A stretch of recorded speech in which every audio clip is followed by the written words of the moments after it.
Assalamualaikum warahmatullahi wabarakatuh. Halo anak-anak, masih semangat kan untuk belajar? Hari ini kita akan melanjutkan belajar bahasa Indonesia untuk kelas 3 di bab 3 pengobar semangat.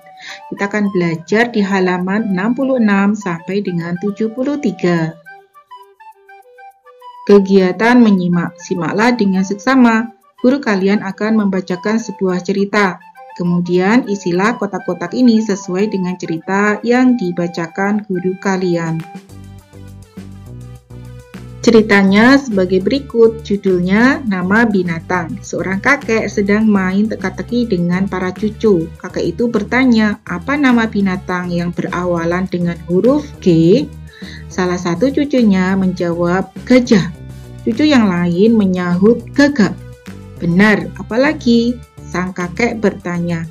Semua diam, tak ada yang menjawab. Tiba-tiba cucu yang lain lagi menjawab dengan suara perlahan.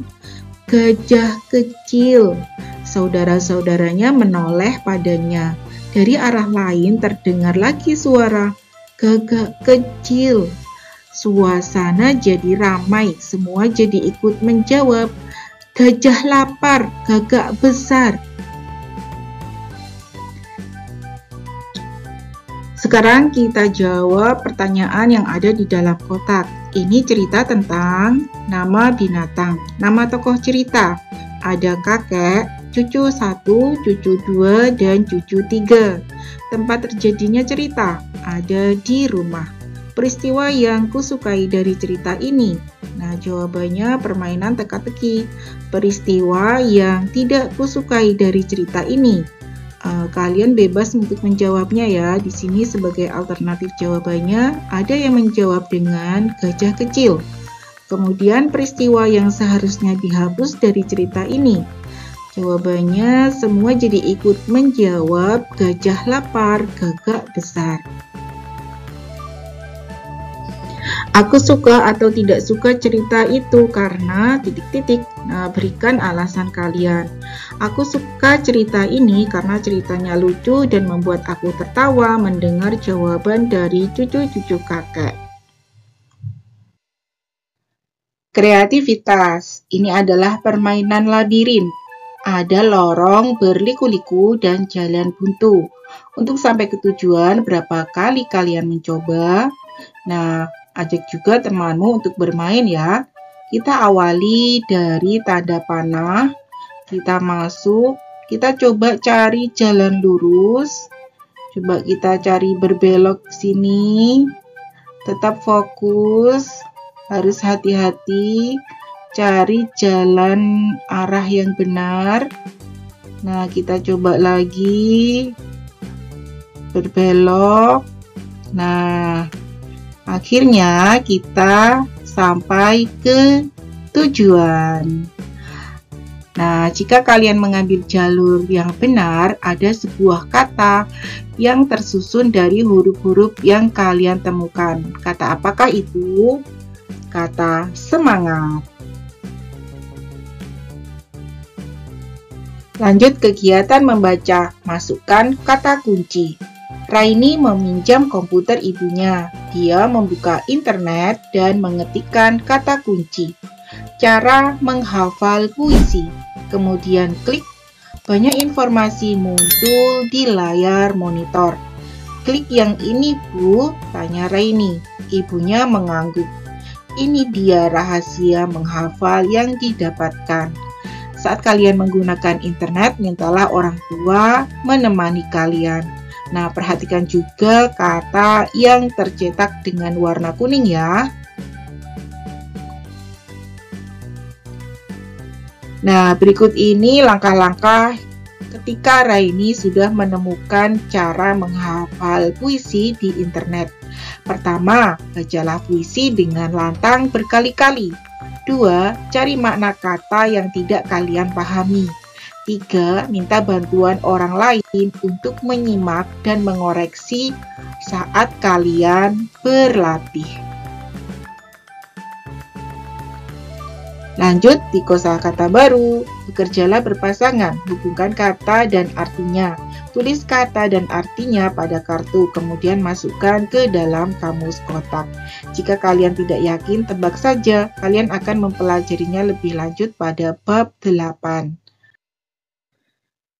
Berikut ini ada beberapa kosakata baru.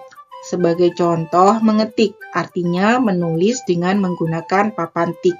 Internet, artinya jaringan komputer di seluruh dunia. Kata kunci, artinya adalah perintah yang dikenali oleh komputer.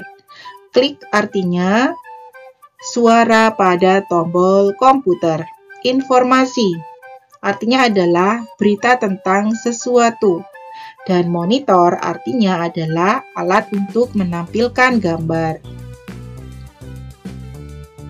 Kegiatan bercerita, bekerjalah dalam kelompok 3-5 orang. Bacalah teks, masukkan kata kunci. Apa yang dilakukan Raini untuk mendapatkan informasi? Ceritakan kembali kepada teman-teman. Berbicaralah dengan jelas agar teman-teman mendengar dengan baik. Ketika teman lain berbicara, simaklah baik-baik. Nah, berikut ini ada tips agar teman menyimak pembicaraan kalian. Pertama, jika perlu, catat hal-hal yang hendak kalian bicarakan. Kemudian tunggu teman-teman tenang. Langkah selanjutnya, tarik nafas, tahan, lepaskan. Berbicaralah dengan tenang. Lanjut kegiatan menulis. Perhatikan kembali apa yang dilakukan Raini untuk mendapatkan informasi. Masukkan urutannya ke dalam bagan ini. Nah, kalian isi bagan yang masih kosong berikut ini anak-anak. Yang pertama, Raini meminjam komputer. Nah, langkah selanjutnya, Raini membuka internet. Kemudian, mengetikkan kata kunci, cara menghafal puisi. Selanjutnya, klik salah satu hasil pencarian yang muncul. Dan Raini mendapatkan informasi. Kalian juga bisa membuat bagan seperti berikut ini di buku tulis kalian. Nah, dengan begini kalian dapat menemukan ide pokok, ide pendukung, dan kesimpulan dengan menggunakan bagan. Selamat mencoba ya. Jurnal membaca, bacalah sebuah buku cerita. Tautannya dapat kalian lihat di sini ya, atau melalui situs-situs lain yang juga menyediakan buku-buku anak digital berkualitas. Kemudian buatlah catatan seperti ini di buku tulis. Kalian isi jurnal membacanya, misalkan judul buku, nama penulis, nama ilustrator, dan sebagainya. Kegiatan membaca, bacalah dengan cermat, perhatikan tanda bacanya. Judulnya, Bisa Bantu Aku. Raini menguatkan tekad untuk menghafalkan puisi Cinta Sesama Makhluk. Dia sudah membacanya 100 kali untuk memahami maknanya. Langkah berikutnya adalah berlatih di hadapan orang lain. Di hadapan siapa?